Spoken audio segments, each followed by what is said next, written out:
पहचान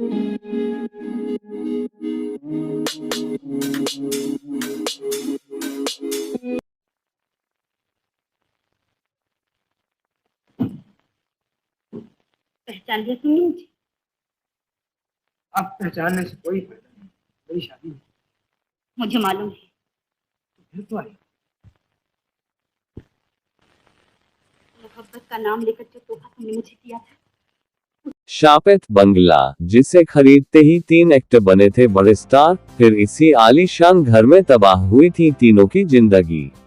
सुनकर अजीब लगता है, लेकिन अब तक यही लिखा और सुना गया है। क्या एक बंगला किसी की किस्मत बदल सकता है? जी हाँ, पश्चिमी मुंबई के बांद्रा में काटर रोड पर स्थित एक ऐसा बंगला था, जिसमें राजेश खन्ना, भारत भूषण और राजेश खन्ना जैसे स्टार ने स्टारडम भी देखा और संघर्ष का दौर भी देखा। दो स्टार्स की तबाह जिंदगी देखकर तो लोगों ने इसे भूत बंगले का टैग दे दिया था। राजेंद्र कुमार हिंदी सिनेमा में पहचान 60 के दशक की शुरुआत में मिलने लगी थी।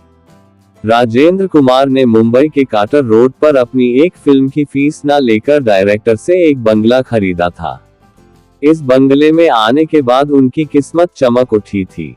राजेश खन्ना के साथ भी ऐसा ही हुआ था।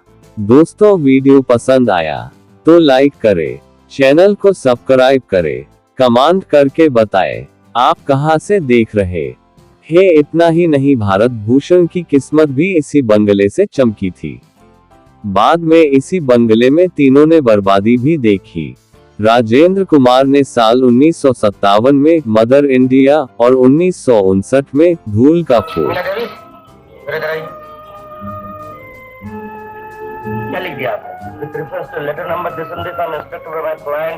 लिखा मदर चाइल्ड चाइल्ड माँ बच्चा, ये मैंने आपसे कब लिखने के लिए कहा। जैसी फिल्में करने के बाद इस बंगले को खरीदने का मन बनाया था।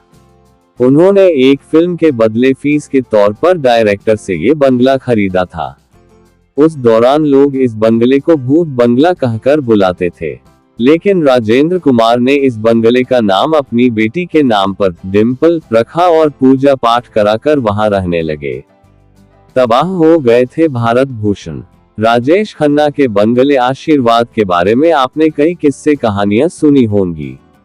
इस बंगले को सबसे पहले हिंदी सिनेमा के दिग्गज भारत भूषण ने खरीदा था। ये बंगला काटर रोड पर अरेबियन सी के बगल में बना है।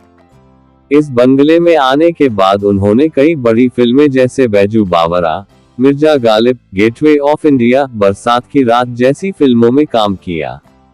लेकिन इस बंगले में आने के कुछ दिन बाद ही उनकी फिल्में फ्लॉप होने लगी। भारत भूषण का स्टारडम खत्म हो गया और वह कर्ज में डूब गए। उनके बेचने के बाद ये बंगला खंडहर दिखने लगा और लोग इसे शापित मान लिया। यही चमका करिए, यही देखी बर्बादी।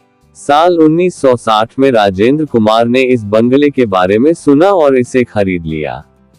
बंगले में जाने के बाद राजेंद्र कुमार को 1968-69 में कई हिट फिल्मों में काम किया। लेकिन देखते ही उनका समय बदलने लगा और उनकी फिल्में भी फ्लॉप होने लगी। उन्होंने बेटे के साथ कई फिल्में प्रोड्यूस की जो एक भी हिट नहीं हो पाए। इस बंगले में आने के बाद उन्होंने आर्थिक तंगी भी देखी। बाद में राजेंद्र कुमार ने ये बंगला राजेश खन्ना को बेच दिया। राजेश खन्ना ने भी इसी में खोया था स्टारडम। राजेश खन्ना ने अपने करियर की शुरुआत में ही लगातार 15 हिट फिल्में देकर अपनी धाक जमाई थी। उस दौरान अफवाह थी कि राजेश खन्ना को ये स्टारडम एक भूत बंगले को खरीदने की वजह से मिला है। ये वही बंगला था जिसे उन्होंने राजेंद्र कुमार से खरीदा था। राजेंद्र कुमार ने ये बंगला राजेश खन्ना को 60,000 में बेच दिया था। राजेश खन्ना ने बंगले का नाम डिम्पल से आशीर्वाद रख दिया। इसी बंगले में आने के बाद वह स्टार बने। इसी बंगले में शादी हुई और इसी में उनका स्टारडम गिरते देखा गया। मीडिया रिपोर्ट्स की माने तो राजेश खन्ना का ये बंगला साल 2014 में एक बिजनेसमैन शशि करण शेट्टी ने 90 करोड़ रुपए में खरीद लिया था। दोस्तों, वीडियो पसंद आया तो लाइक करें, चैनल को सब्सक्राइब करें, कमेंट करके बताएं आप कहां से देख रहे हैं।